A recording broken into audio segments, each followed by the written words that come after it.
Greetings and salutations. Welcome all to this month's edition of the Transylvania Lectures.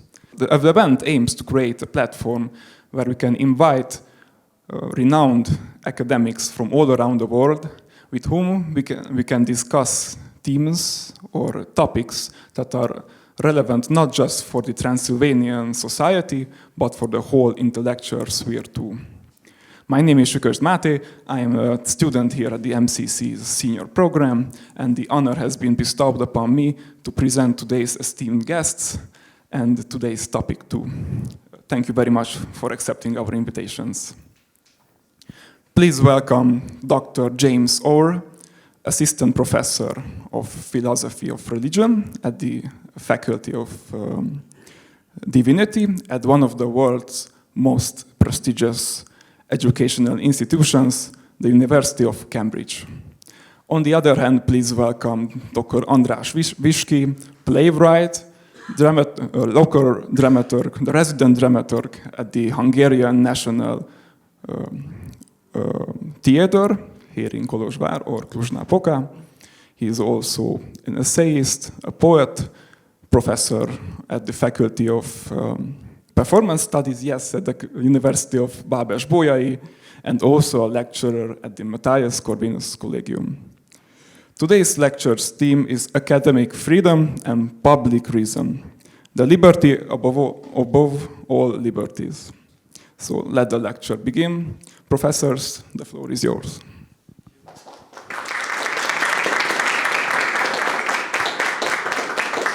Thank you very much indeed for stepping in at the last minute, I believe, to introduce me and to introduce this lecture. It's a very great pleasure and privilege to be with you this afternoon. This is my first visit to Transylvania, and I've loved every minute of it so far. What a fascinating city this place is. It's layered with so much complexity. Ethnic complexity, religious complexity, political complexity. It's just, I feel I've learned so much just in the last 24 hours wandering around these beautiful streets and sampling your wonderful cuisine. And it's just amazing to learn about the extraordinary integration of Hungarians and Romanians and Transylvanians here in this place. Just a wonderful model of diversity and unity. Now, I'm not going to give a long lecture to you now. We're going to have really a dialogue. I'm very grateful indeed to you, Dr. András Viski, for agreeing to be part of the conversation with me. But before I begin, a very big thank you to the leadership of the MCC for inviting me here to speak to you on this theme. It's really wonderful to be here. The theme that I thought we could talk about this afternoon is academic freedom and how that connects to what its importance is to ensuring that we have a flourishing political culture, a flourishing public culture. Why is this thing so important? I'll just begin by noting that academic freedom is a species. It's an example, quite a particular example of free speech more generally.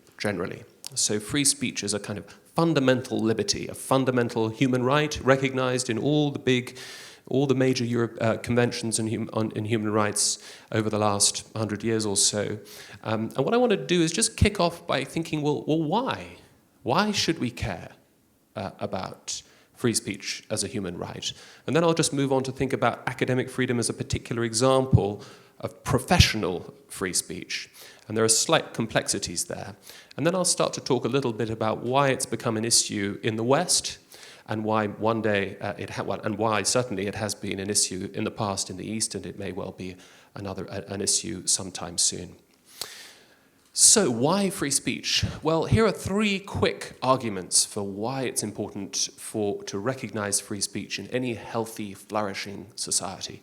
These are not really my examples. These are examples I am stealing from John Stuart Mill, a very fine English philosopher with whom I agree about almost nothing except this. And the arguments I'm stealing are from chapter 2 of his great work on liberty. which was published in 1859, the same year as the publication of Darwin's Origin of Species. It was a great, most auspicious year. What he argued in chapter 2 of On Liberty was that really, if you're interested in truth, you've got to be interested in the freedom to pursue truth. It's a very practical argument, a practical rationale, practical justification. Now, it's not new, this idea. We have it really modeled in the father of Western philosophy, Plato. It's been rightly said that the whole history of Western philosophy consists in a series of footnotes to Plato. Now, that was a comment made by a philosopher about the content of Plato's thought. But whatever you think about the content of Plato's thought, nothing arguably is quite as important as Plato's method. And Plato's method was to recognize that the discovery and the pursuit of truth is a collaborative exercise. It is an exercise that should not be done on one's own. This, he thought, was one of the problems with the sophists, who indulged in long monologues that were designed to equip people with the power to win debates in the law courts and in the ecclesia and in the boule for practical success, but not for truth. What Socrates seems to have understood and what Plato understood was that you need dialectical diversity. There needs to be friction between people who are searching for the truth. The friction in dialectic creates sparks. Those sparks can be painful, and I'll come on to that. I think we'll talk about that these sparks from disagreement can be painful. But the sparks illuminate. They illuminate the way towards truth. So, back to Mill, or jumping back ahead to Mill. Mill said, effectively, his first argument was, you might be wrong. You might be wrong. It's possible. It's possible to be wrong.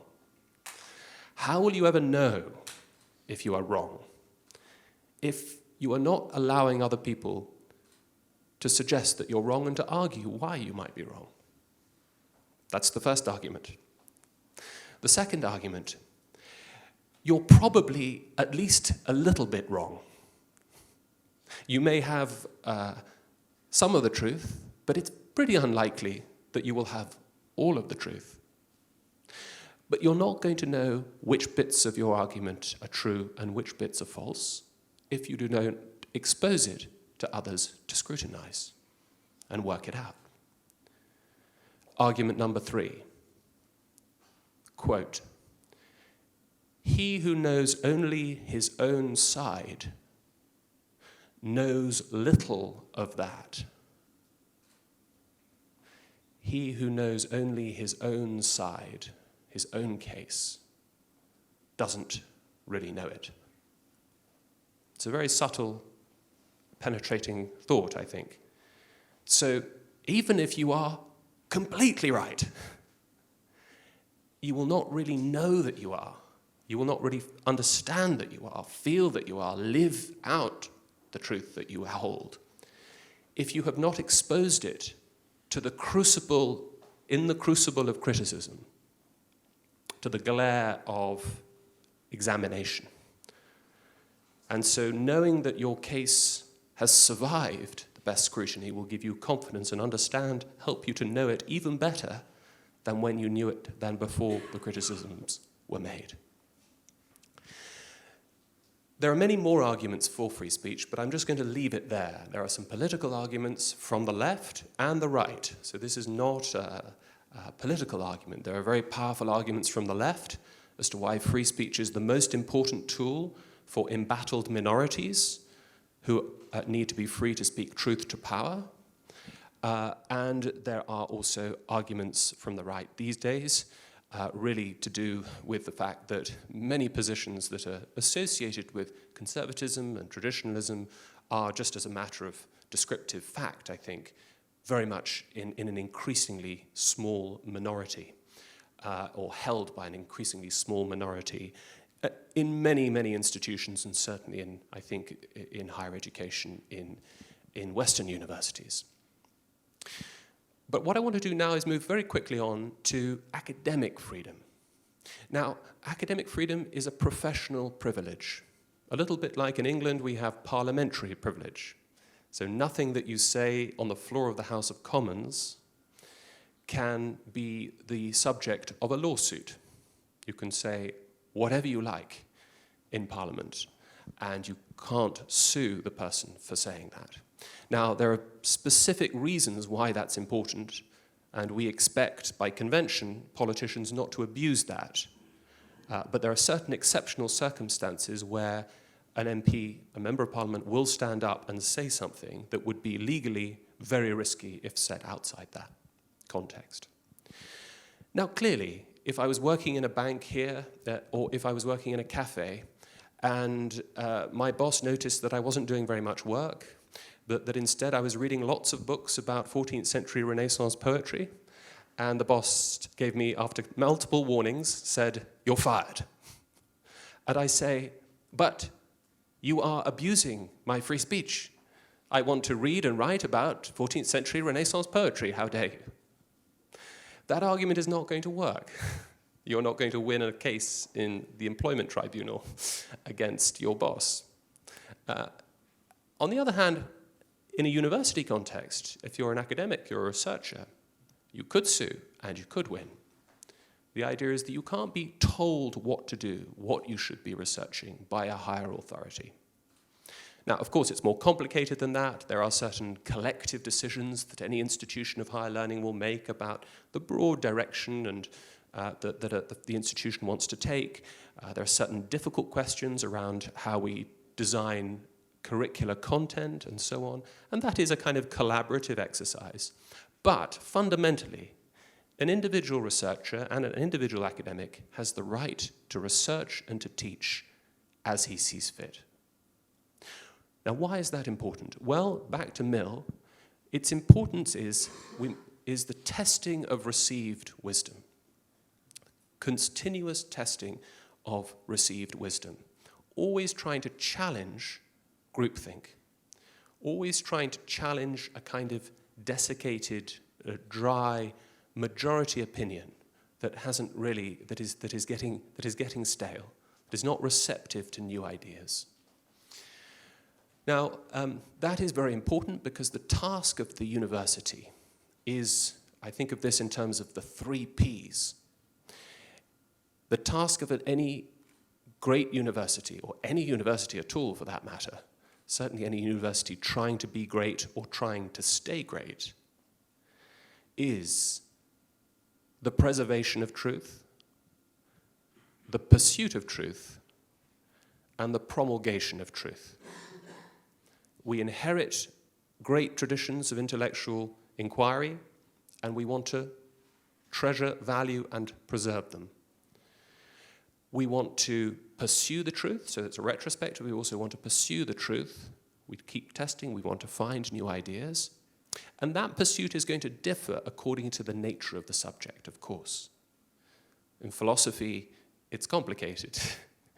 Philosophy doesn't make any progress, ever.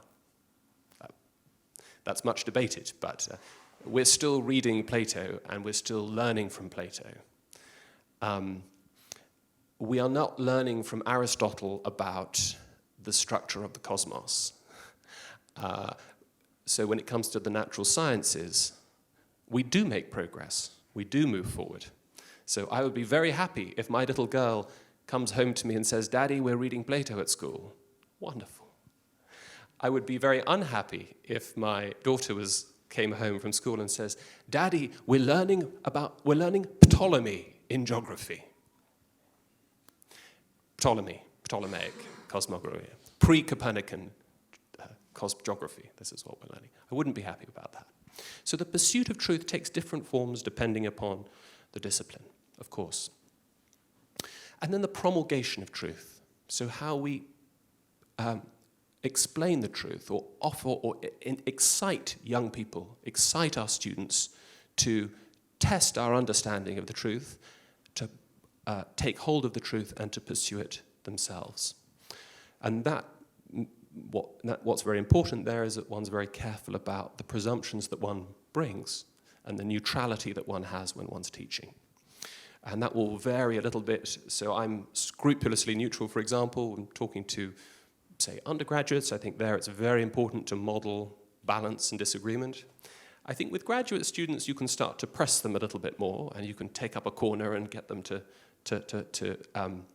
fight a consistent line. So there will be little differences there. So there we have it. Now, why is it becoming an issue today? Well, it's becoming an issue today in the West. I'm not so sure about how things are in the Eastern European universities. Certainly within living memory, you will remember the days before 1989 when things were much more constrictive within your university culture. Many people will remember very well what that's like and how constrictive that was. Things are nothing like that, nothing like pre-1989 in Western universities. I want to stress that. Nevertheless, there have been some alarming developments which make many of us think that academic freedom is under strain in Western universities. And there's been a lot of data, a lot of empirical research suggesting that there are now enormous asymmetries, enormous differences in the political commitments and ideological tribal positions, as it were, on certain very difficult neuralgic issues in Western universities. I should say it's not that academics in the UK and the US are particularly against free speech. That's actually, they're probably a little bit more in favor of it than most other professions. The trouble is, you've got distributions of, say, let's take one controversial issue in the UK from a few years ago, the issue of Brexit. So the issue of whether or not the United Kingdom should remain in the European Union or whether it should leave the European Union. An extremely difficult question. And as we know, the British public was split 52%, 48%. In the universities, I would say that distribution was more like 85, 90% to 15%, 10% in favor of remaining in the European Union.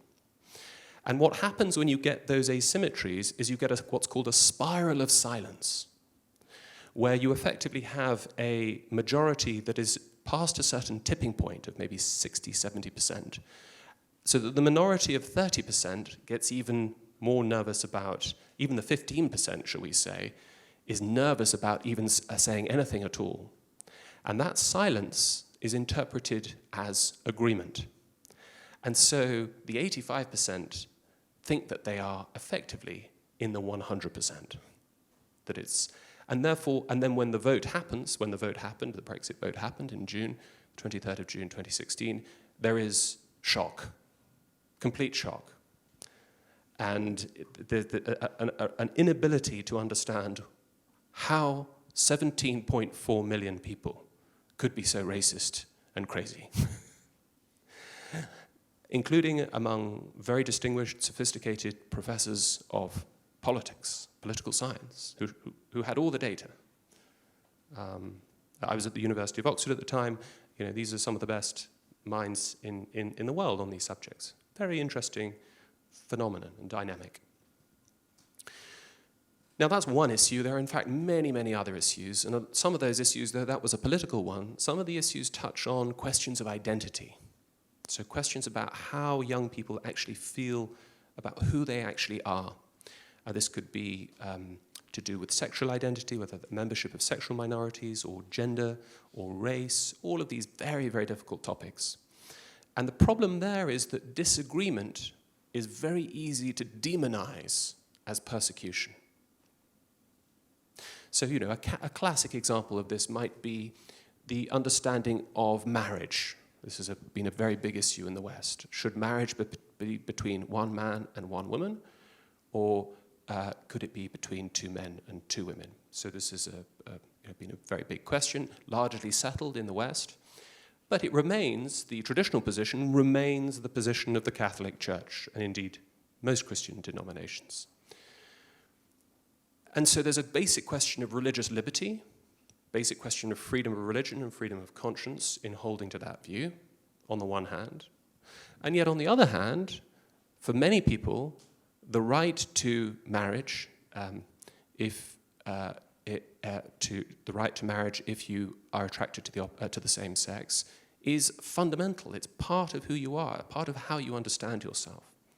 And so what we've got here is a tension that is not like the tension that we used to have between, say, Marxists and libertarians on tax rates, or who should have the ownership of the means of production. You know, these are very important questions. But they're political questions. These are biopolitical questions. They're questions that go right to the heart of who some people think they are, what they think are constitutive ingredients in their personal identity. So this is extremely difficult and painful. And so what we have is sometimes, which can seem very legitimate, complaints against the exercise of freedom and freedom of religion, freedom of conscience, by saying that this language, this argument, this person's views makes me feel traumatized. This makes me feel unsafe. This is bad for my psychological well-being. Now, that kind of position, it's not an intellectual position, but it is a position that a university administrator is going to be forced to take seriously, especially if he's got 10,000 people on Twitter saying that he's got to take it seriously.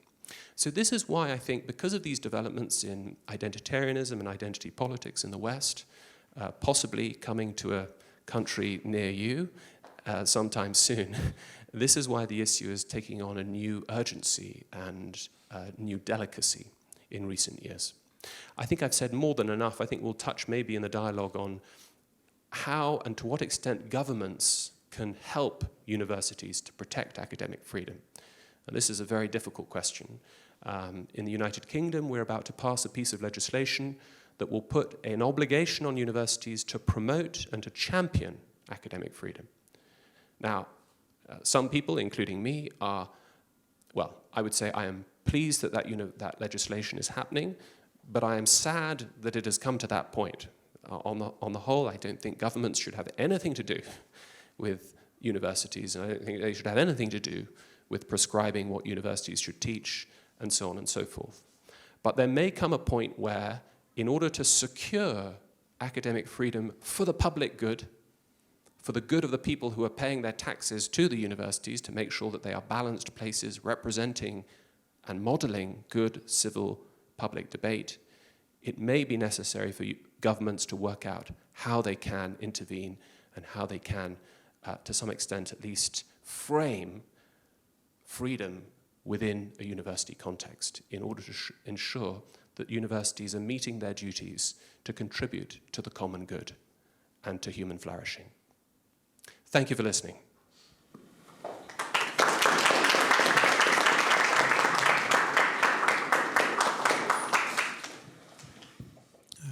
Thank you very much, James. I don't know why I listened staying here, not seeing your face.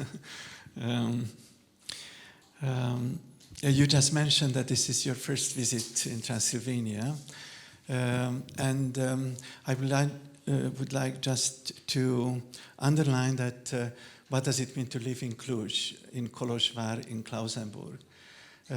One of my historian friends told me that to live in Cluj means that you are aware that behind the next door, the people are speaking another language. Not necessarily from the ethnic point of view, but it's a very good way to put what does it mean to be challenged daily by others, to be challenged daily, and to challenge yourself daily, your neighbors. The other element of this, I think, which is important, and it is connected to your presentation also, that is a borderline between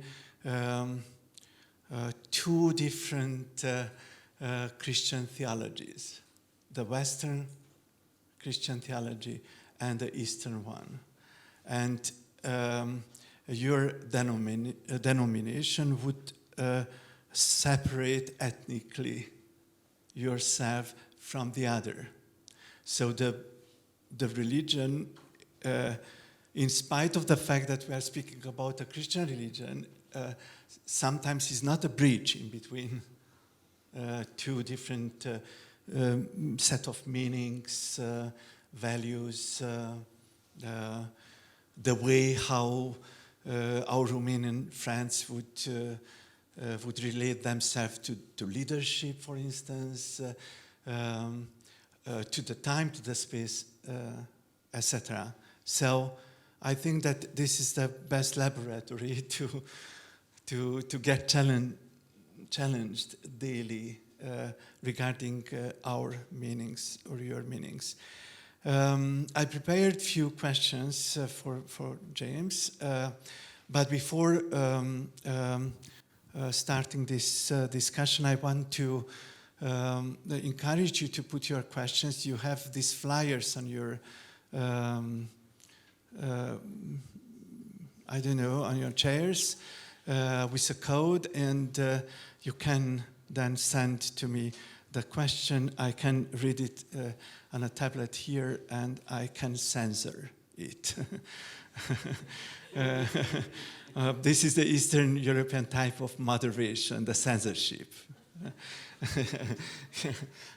Okay, so let's go back to the foundations, and let's try to, because what you presented here is, in a way, the essence of what you think, or in what way you address these questions, which are in many ways in a very different way close to us also. So my first question would be,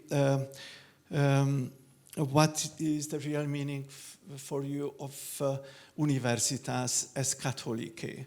Because it seems to me that this is the legacy of the Western culture, and in this global society, the real content or the practicality of this terminology tend to slide to meaninglessness. You know, Jacques Lacan says that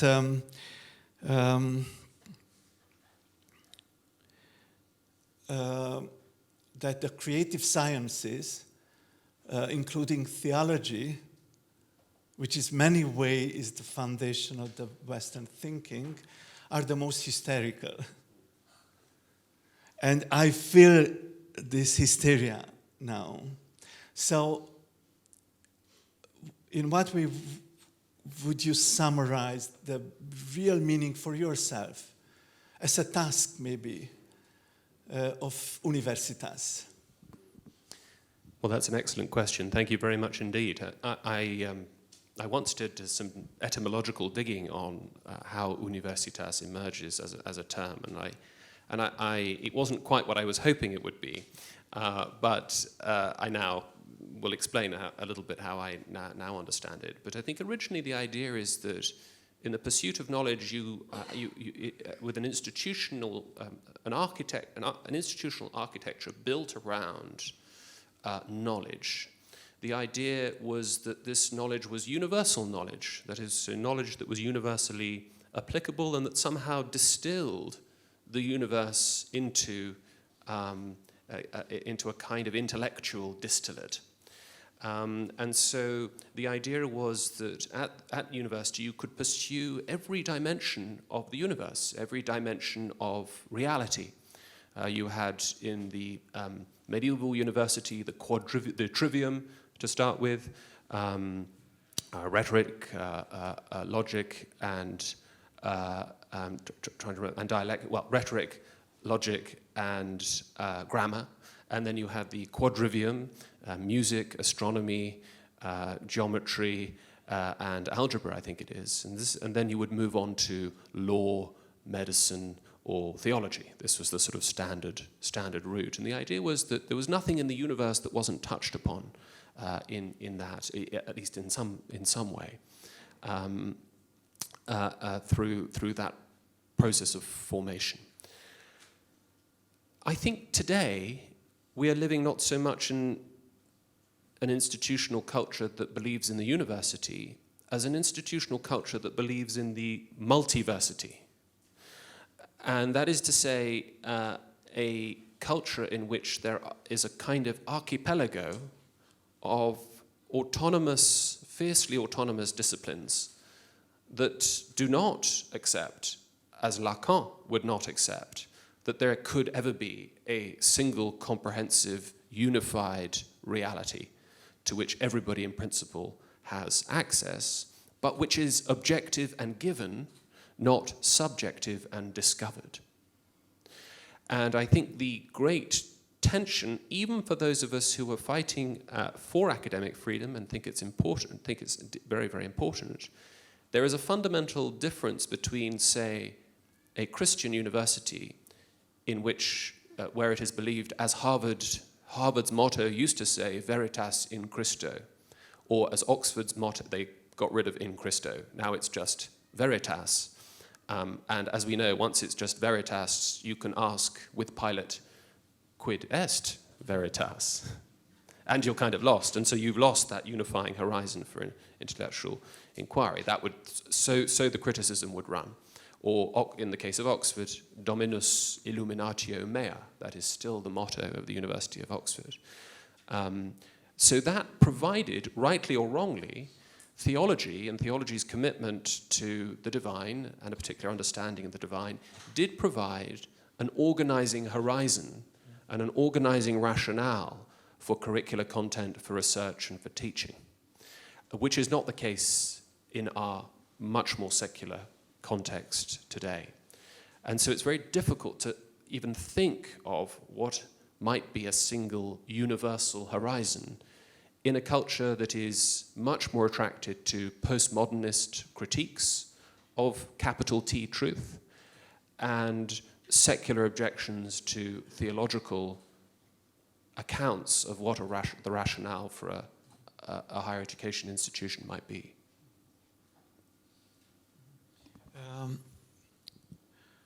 You are right, in the secular context is different, but not structurally, or not regarding the rituals. When you are going to this university, you just mentioned, you can see and you can feel the same way of behaving, but only the frame remained, and somehow the rituals which would pursue an unexisting tradition or unexisting legacy.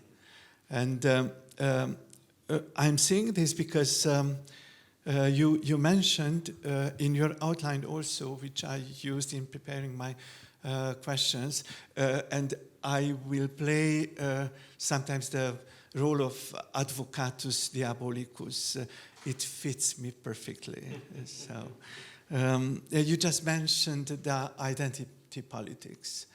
What is the real source of identity politics which seems to rule the public discourse?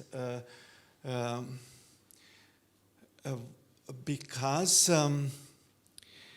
I think that, the question is, what is the real source of this?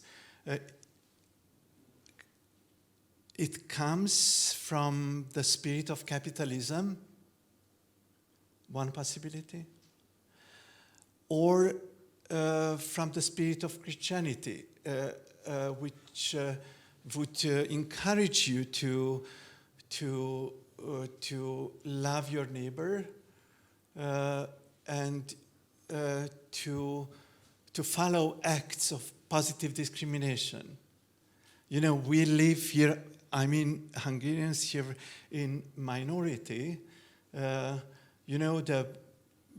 even financially, the university positively discriminates us because it's a way of accepting the reality. So my question is that identity politics, is this a structural thing of capitalism, or is a traditional, is the development of a traditional mindset? Well, I wish I knew the answer to that question. I'm not a sociologist, and so I wouldn't express a professional opinion about it. One thing I'm sure about is that there is no single explanation that can be given of the origin and very rapid development of identitarianism, that is to say, roughly a politics in which policies are understood really through the prism of their impact on minority groups, where minorities or communities are understood or constituted by some particular ingredient in a person's sense of identity, often ascribed rather than given. I think you're right that that there may be some capitalist dynamics involved. I was also thinking, I was teaching Marx just a few days ago, reading Marx and realizing that his analysis of capitalism is that it does absolutely involve a kind of picking up of particular given identities in society, often identities that one's incentivized to pick up.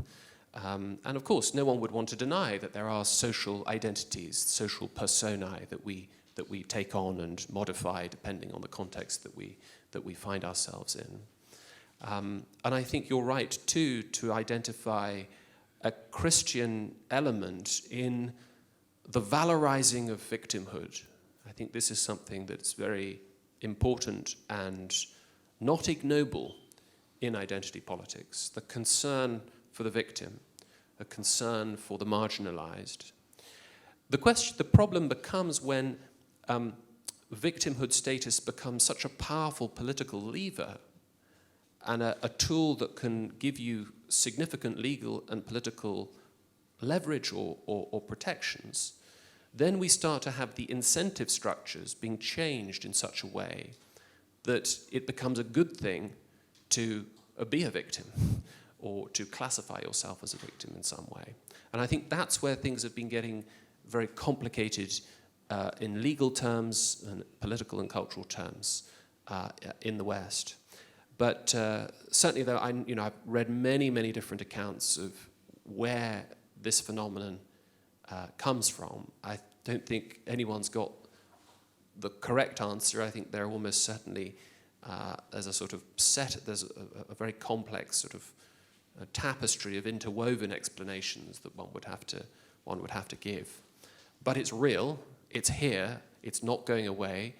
And I think things are going to get a lot worse before they get better.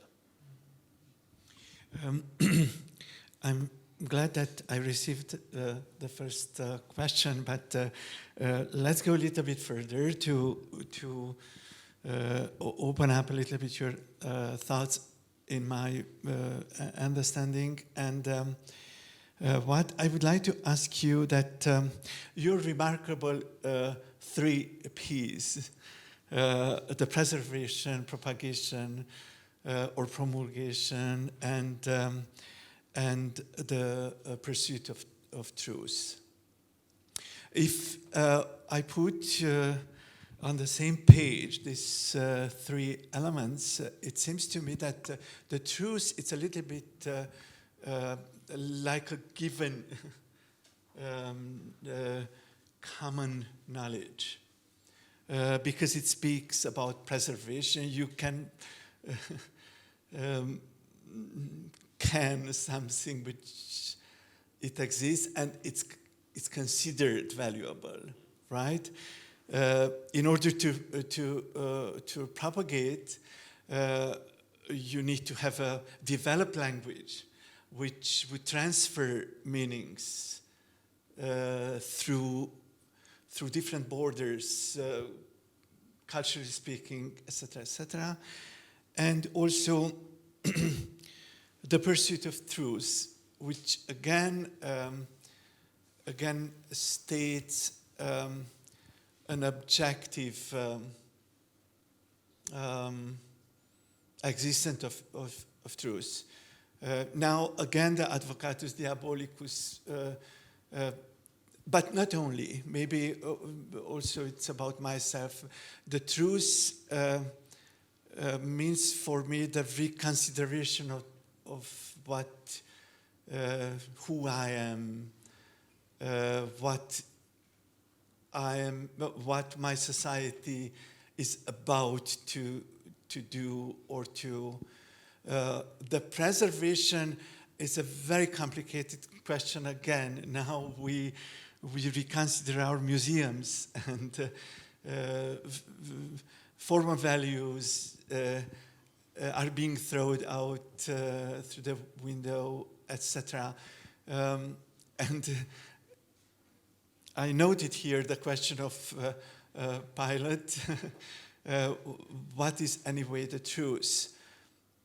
And this question rises when a person is very close to be executed. So the truth is always connected to a person. The objectivity of truth is always the subjectivity of the person who is present in my life. The truth is always connected to the other person. So you explained beautifully the islands of the truth. Could you a little bit expand this idea, because you haven't mentioned in a conflictual way these different islands of the truth. But our daily experience is that the islands of the truth, this archipelago of the truth, is practically, it's a gunpowder barrel. Well, that's a very, very good question indeed. I mean, look, I suppose it can be a little bit too easy when we're talking about in these abstract terms about academic freedom and free speech and capital T truth. I mean, more often the process is a lot more mundane.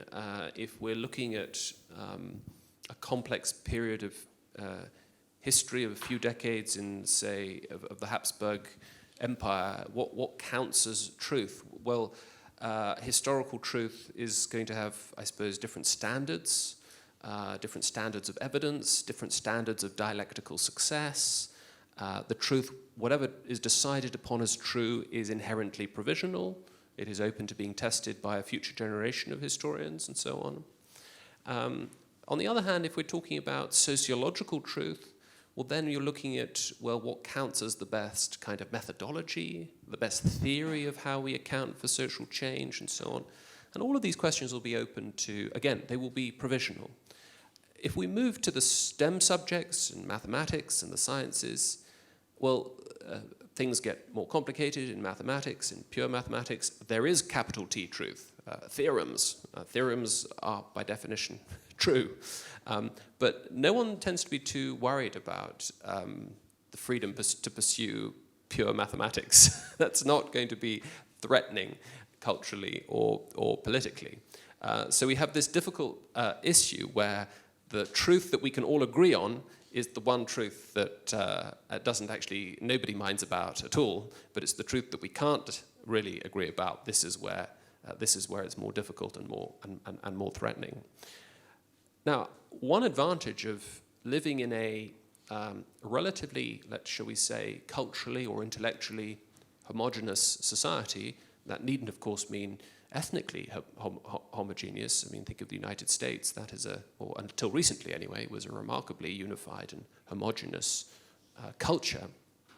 One advantage there is that it's much more straightforward to develop an institution like a university where you have, as it were, different faculties, different subjects, different disciplines pursued within a broad an institution that is broadly committed to something like the same thing.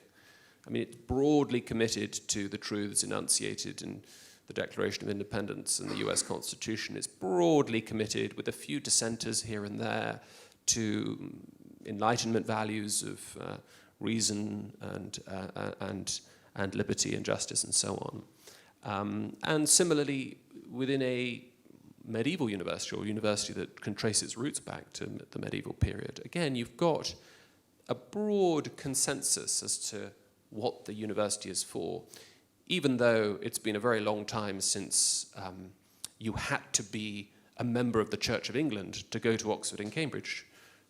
For nearly 200 years, or at least for 150 years, from the Test Acts in the late 17th century up until 1828, it was impossible for a Catholic to go to Oxford or Cambridge. It was impossible to attend Oxford and Cambridge, the only two universities in England, if you were not signed up to the Church of England. And in fact, you couldn't teach at Oxford and Cambridge if you were not an Anglican until 1871. So it's not as if historically these institutions have always modeled a kind of free and a kind of open policy on these questions. And very often the kind of singular dedication to a particular understanding of truth has required all kinds of, or has historically been associated with all kinds of obstacles towards a sort of genuine freedom of admission for students and for teachers.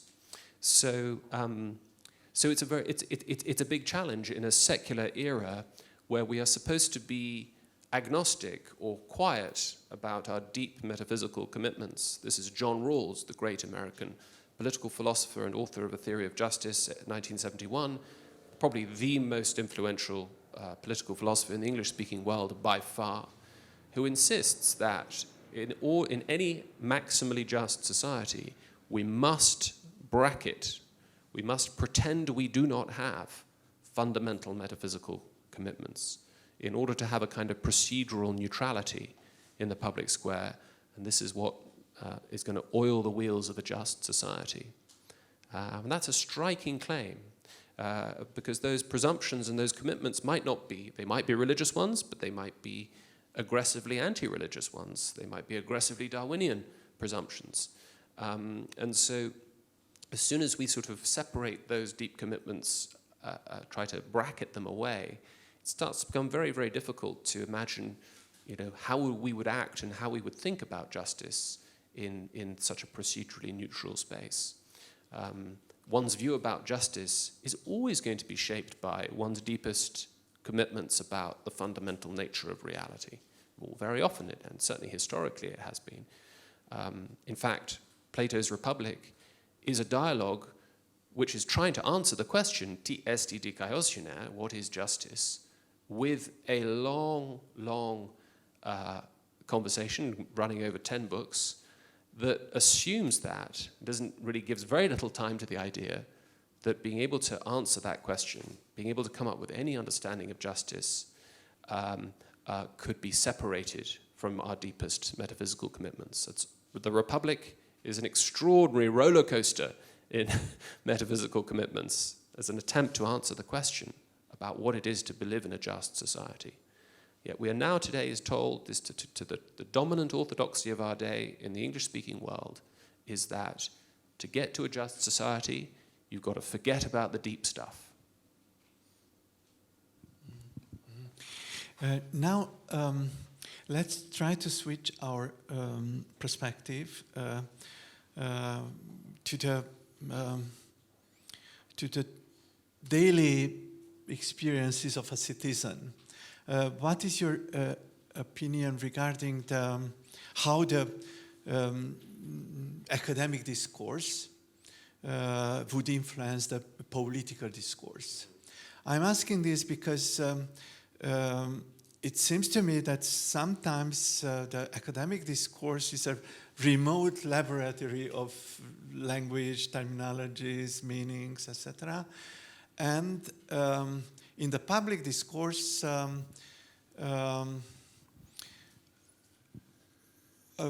it's not only during the campaigns, the public debates are resumed to one bit long messages.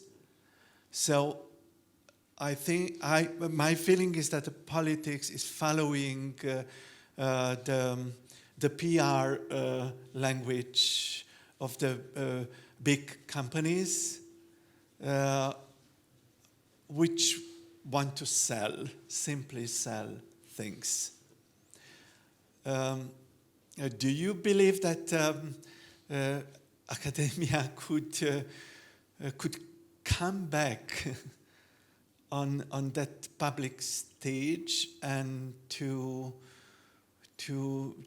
suggest a more delicate, more complex discourse about our lives, our daily lives? I'm very skeptical about this. My feeling is that the politicians, I'm not speaking about individuals, I'm speaking about the tendency. They are the prisoners of the big companies, and what I would add to this, only because of the pandemic, I began to follow what happens on Facebook.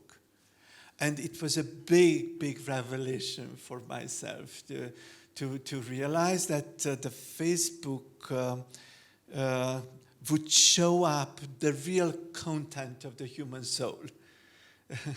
All the darkness of the human soul you can find on Facebook. So the Facebook could have this very positive message to give up this sentimentalist image of the human being, being the human being as a good, genuinely good person. I don't believe in this, but what is your opinion about this? What is your task as a philosopher of religion, also as somebody very, expert of law, etc., etc.? Thank you. Well, I would say that I've not been in academia a very long time, but in the years that I have been here, involved as part of it, I've noticed that many colleagues have a great gift for making their subjects accessible to the wider public. And it is wonderful to see that being done well. I mean, I'm very privileged and fortunate to be in a high-ranked university with some marvelously intelligent and learned colleagues, but often that does not translate into producing accessible work that can be enjoyed and can benefit the general public. But that is definitely true in England, particularly in areas like history, I would say, and sociological questions too, political questions to some extent. So I think there are certain areas where academics can have an enormous impact when it comes to speaking intelligently. I'm thinking of friends of mine in political science who use social media very effectively to explain their research to, if not the general public, it's a kind of Twitter elite, but certainly are very, very good at, as it were, performing the third of those 3 Ps, the promulgation of truth. It's trying to explain, this is what you think, this is what most people think about this issue, this is why this is kind of complicated.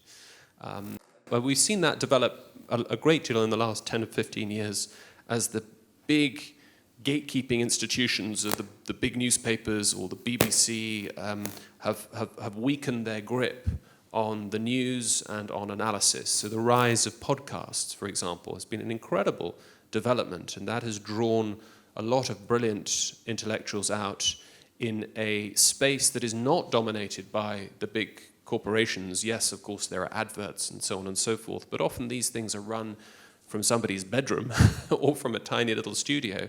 And it is wonderful to have an expert on a difficult topic speaking with an intelligent Inquirer for an hour or 2 hours, you can learn so much more than you could in a sort of 5-minute shouting match on BBC radio. Of course, there are concerns about social media being used badly by academics, and that's certainly true of academics in the UK, and generally speaking, I think it's probably not a good idea for academics to engage in that kind of the street warfare of social media, and you can probably see sort of what you describe on Facebook is why I stay well away from all of that. But yes, and I think one can get worried about undue influence, though I think in the UK we're quite fortunate, and generally politicians are there's generally speaking, we've had a few scandals, of course, over the years, but generally I think corporate corruption, undue corporate influence in the political world, in the UK at least, is, I think, fairly under control. One of the issues we are worried about is the extent of foreign government control and capture of our universities, and that has certainly been the case with China and the Chinese Communist Party's financing of students to come over in large numbers to our best universities, and I'm not going to use the word steal, but let's say culturally appropriate some of what they learn, and certainly that has been something that I think more and more people are keeping an eye on. In the UK, and certainly I know that's the case in the US. I think intellectual property theft is profoundly concerning by China in a very organized way. Certainly, too, I think there has been historically worries about Russian influence in the UK, particularly over in the environmental sector. Effectively, there's some evidence, I think, that would suggest that Russia has been influencing some ecological movements in the UK in ways that would at least sort of incentivize market appetite for Russian gas. Now, I think we've yet to see a sort of final report on exactly what has happened. It's all a little bit murky, and hopefully recent geopolitical developments will energize us to be more careful about that. So I would say that's probably more of a concern than corporate influence. And generally speaking, I think the life of the mind and the pursuit of philosophy in particular, to speak in my discipline, and the pursuit of literature and being the thought that one will be enriched by literature and by music and by architecture and by a deeper understanding of one's historical past, makes better citizens. And one of the ways that it can make better citizens is to try to draw people away from the idea that everything is politics. This is an idea that it has been going around a lot recently, that the personal is political, that everything must be political. Every program you watch on Netflix, every magazine you read, every novel you read has to be making some crucial point in the latest social justice campaign. It's just so boring. It really is. I can imagine what it would have been like in Romania or in Hungary in the 1960s and 1970s. All cultural products, no matter what they touch on, will be read through the boring, tedious, false prism of Marxism. And this is cultural death. So, I think something that could be really valuable is philosophy can do, literature can do, good history can do, the arts can do, is to try to train us into thinking that not everything is political, that there is the transcendent might be real, that there are values that can unite us and do not need to divide us, that can unite us together in our common humanity, our humanitas. That's why we're called the humanities. And so why touch only on ideological questions that divide us and make us forget our common humanity? My first question started from Transylvania. So I would finish asking you, but we could continue our talk many hours.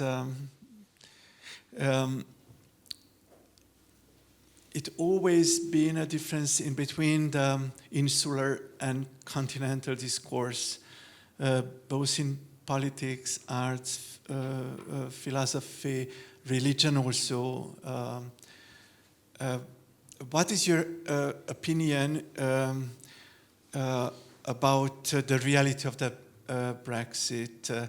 That situation would help the public discourse about the European identity. However, I have to express my sorrow that our students cannot go anymore through Erasmus to England as they did for years. What is your personal opinion about this clash? Well, it's still a deeply contentious issue in British politics, and I know that the question of the European Union and the benefits that the European Union has brought to Romania and to Bulgaria, certainly since they joined in 2008, have been significant.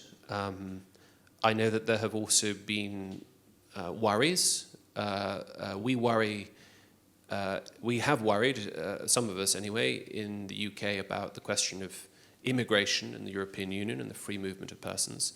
But I know that here in Latvia and in Romania, and there's been the problem of emigration, that you're losing a lot of your best and brightest citizens to the West, and they're not always coming back. That is something that is, I think, destabilizing for Romania and destabilizing for Hungary. But that's not my business anymore. Well, it never was my business, and I wouldn't want to comment, but I'm saying it's not, that these are difficult issues and reasonable people will disagree about them. On the question of, Erasmus, I think Erasmus has never been a scheme that's been exclusively open to member states of the European Union. I think Israel has been involved in some way. Anyway, I hope that there will be some solutions in the years ahead.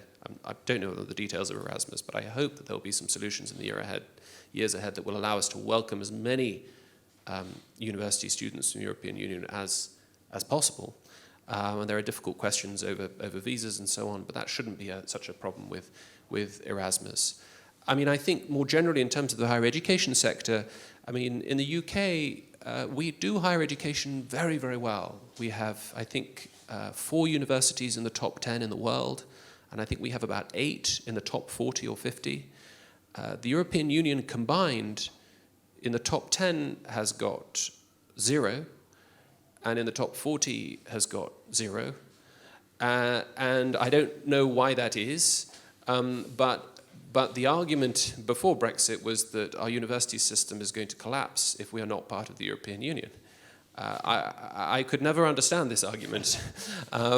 We have certain natural advantages. We have English. That's a huge advantage. If you're an institution whose main language is one that is spoken by many, many people, then it's going to be good. Good for you. Good for the people you can attract. I think there are also problems, though, with in terms of the accessibility of higher education in, for example, Germany and France and Italy. For example, it would be very difficult for me to apply for a job at the Humboldt University or the Sorbonne. Even if I had completely fluent German and completely fluent French, it would be a challenge. Whereas it is almost. I look around where I am in Cambridge. There are many people from colleagues from all over the world. It is very, very common to be selected for jobs from foreign countries, and so it does seem as if there is a not one-way traffic exactly, but it does seem that the barriers to entry in UK universities are lower, even now we have left the European Union, than is the case for some of the big universities in the European Union. Of course, it's been very, very difficult, the whole aftermath of Brexit, and actually implementing the decision taken in 2016. It took about 3 or 4 years to deliver what the people voted for. And I think it's still too soon to tell whether or not it was the right decision. My view is that it must have been the right decision because that's what most people voted for. But that might be controversial. Of course, that's slightly facetious. But it's been difficult. But I can't say that over the last 5 or 6 years we've noticed any dramatic degradation in our relationship with our European Union friends. I mean, I think it's very easy to confuse Europe with the European Union. I mean, there are 55 countries in Europe, and there are only 27 in the European Union. You can love Europe even if you don't really like the European Union. In fact, it may be the case that you don't really like the European Union because you like Europe. I love football. That's why I don't like FIFA. I don't like what FIFA's doing to football. And some people don't like what the European Union is doing to Europe, especially when the European Union unelected politicians in Brussels start telling member states what laws they should be implementing. That I think the basic principle of national sovereignty and national determination is sacrosanct.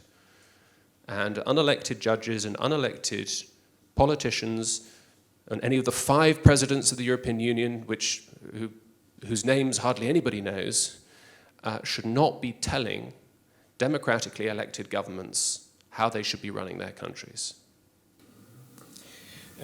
Thank you. Let me put the first question of what I received. Why do you disagree with the ideas of John Stuart Mill? In your opinion, what does freedom mean? I think this is a comment to your introduction. Of course. So on John Stuart Mill, why do I not agree with anything he agrees? Well, this would take a long time. Let me just restrict myself to 2 crucial claims associated with John Stuart Mill. The first is the doctrine of utilitarianism. This is the idea that the rightness of an action consists in maximizing some kind of maxim. It could be happiness, it could be pleasure, it could be preference, satisfaction. And that the rightness of an action consists in, the rightness of a judgment consists in the action that is undertaken, as opposed to, say, the sense of duty that is animating it, or the intention or the moral principle that's animating it. So I think that's a mistake. I think moral judgments should involve the intention of the agent and not the reality of the act, first of all. Second, I don't think it makes any sense to form moral judgments based on some estimation of the maximization of happiness, especially where that might involve absolute misery to many, many people, provided where the only condition that needs to be satisfied is that the many, many people who are miserable are slightly smaller in number than the many, many people who are very happy. So there are lots and lots of problems with utilitarianism that I won't won't go into. But utilitarianism, in effect, does not reckon with the tragedy of moral conundrums, the tragedy of there being 2 options, neither of which is going to is kind of obviously morally right or is completely right. There's always going to be, in any difficult moral decision, there's always going to be, one's always going to have some regret. There's always going to be some element of the tragic in resolving a moral conundrum. Whereas for the utilitarian, this is just a question of Excel ethics. This is what I call Excel ethics, right? It's just an account. It's like ethical accountancy. You just add up in the margins for the bits of happiness units and the unhappiness units, and then boom, you've got the answer. No tragedy, no regret, no hesitation. So I think that's a problem. The second big issue with John Stuart Mill is his definition of his understanding of liberalism, what became political liberalism, and particularly the way he defined what was permissible in terms of what was harmful and what wasn't harmful. Effectively, he would say that human autonomy and freedom is limited by or stops with my fist at your nose, as it were, right? So that the proper parameters of my exercise of freedom will be whether or not it inflicts harm on another person. And I think that's a very anemic, restrictive account of freedom and of a morally flourishing society. It's quite kind of agnostic and restrained. And it becomes very, very difficult given that we're often very bad at calculating how our actions may harm others. So I think it's not a good rule of thumb. I think too also that these days, this is something we haven't talked about quite so much, is the way the category of harm has been expanded now to include psychological distress or feelings of offense or feelings of being upset. And if that's the case, this is important for the question of academic freedom. If one person in the university is upset by the person that you've invited to speak at the university, that person could say, I'm being harmed, or I'm likely to be harmed if this person comes to speak at my university. Therefore, I should have a veto over whether or not this person should come to my university. Then you have a complete institutional paralysis of the university. And effectively, you have it means that the most psychologically distressed person within the university has total control over who can and can't come. So that's another possible. That's unfair to blame this on John Stuart Mill. In fact, Mill was clear that harm means the threat of physical harm, but that sort of changed a little bit. Anyway, that was a slightly long answer, and I don't want to imply that utilitarianism is completely false and crazy. There are some good arguments for it, but that's one of the reasons where I depart quite strongly from Mill. So do not to cause harm or trauma is the new dogma of academic life? Or tend to be? Yes, I think it's not. It's a generational thing. There's no doubt that I think young people are more and more expressing themselves in the language of psychology and pathology and psychiatric trauma. I mean, just look at the American Psychological Association's Diagnostic and Statistics Manual, which is effectively the Bible for what counts as a mental disorder. I mean, the first edition in 1945 had 47 mental disorders. The latest edition has got 300, and those include substance abuse. Now, substance abuse is a mental disorder. Now, I'm not saying that substance abuse is the sign of a mentally ordered soul, but it used to be seen more in terms of more moralized terms. And I think what a lot of people believe these days is that we've stopped talking about sin and we start talking about syndromes. That syndromes and the pathologizing of personal problems has been something that, somewhere we've seen a real shift. And that can in fact be very disempowering. If you've got a kind of if there's something that is a pathological disorder, there's something over which you don't really have control. Whereas if there's something you feel, well, I failed there, but that's not just something structurally wrong with me, but this is just something I'll just try to get better at not doing again. But I don't have to go on this course, I don't have to see this therapist, I don't need to take these things. Then I think I think that there's something that could be liberating about that, liberating about how we understand those kinds of challenges. I think there's a tendency to assume that, there's a natural resting state, just as one might have a clean bill of physical health. You go to the doctor, you say, yep, you're healthy, perfectly healthy. That there's also a clean bill of mental health. You just go and the normal state for a human being is to be happy about everything. And this just seems to be empirically false. A human life is full of challenges and pain and difficulties, and they're not traumas, they're not syndromes, it's just life.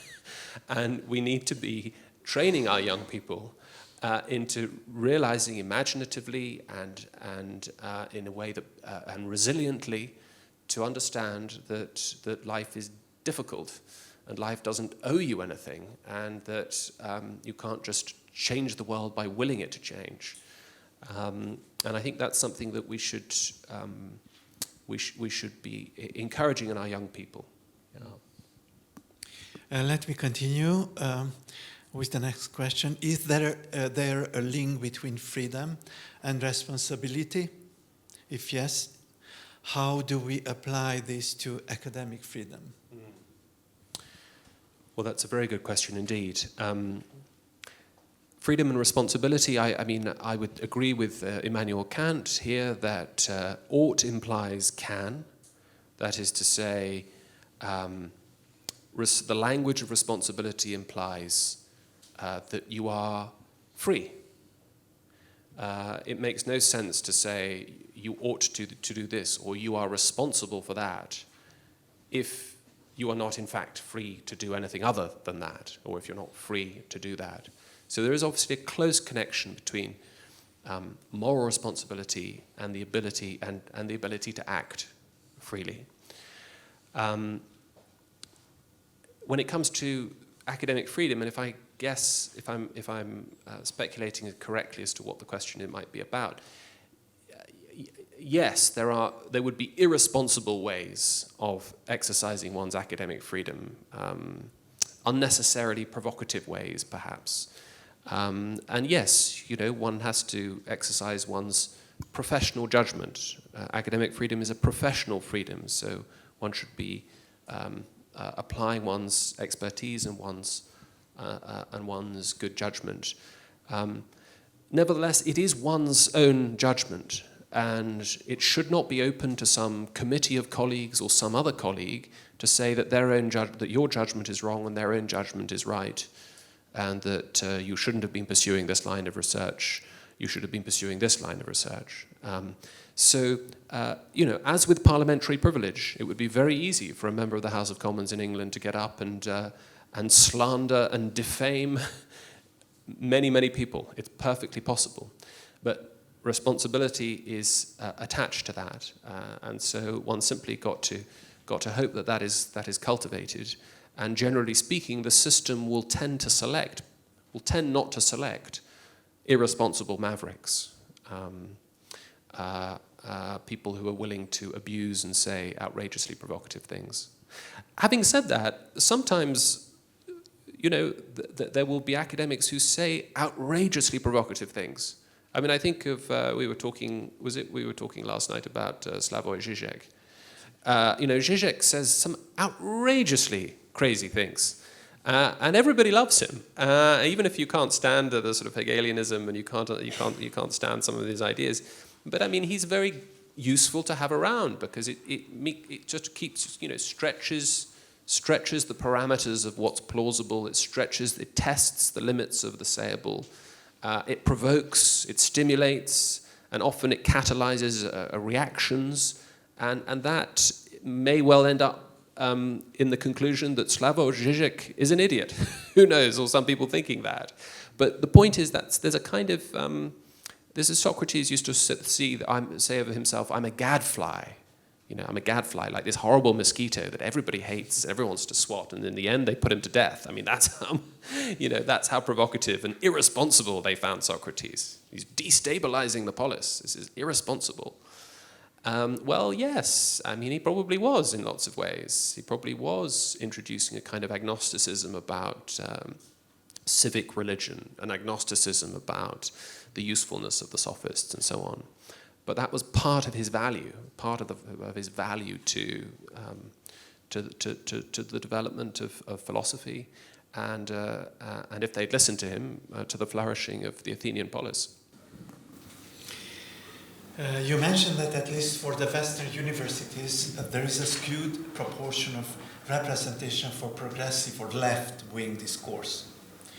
What do you think is the cause of this? How to address?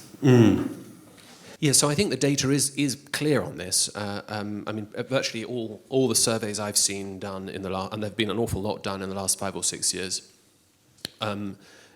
leave very little doubt that there is an overwhelming dominance of of a position that goes from a kind of a spectrum, of course, from a sort of soft liberal through to left liberal through to, I'd say, a minority, but a very vocal and quite influential minority of 10 to 15% for who I would call radical progressives. I'm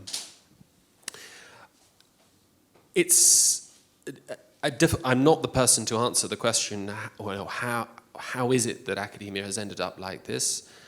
It hasn't always been like this, but I think generally, certainly in the UK for the last 40, 50 years, that's been generally the slant. It's just only until recently that things have got that extreme.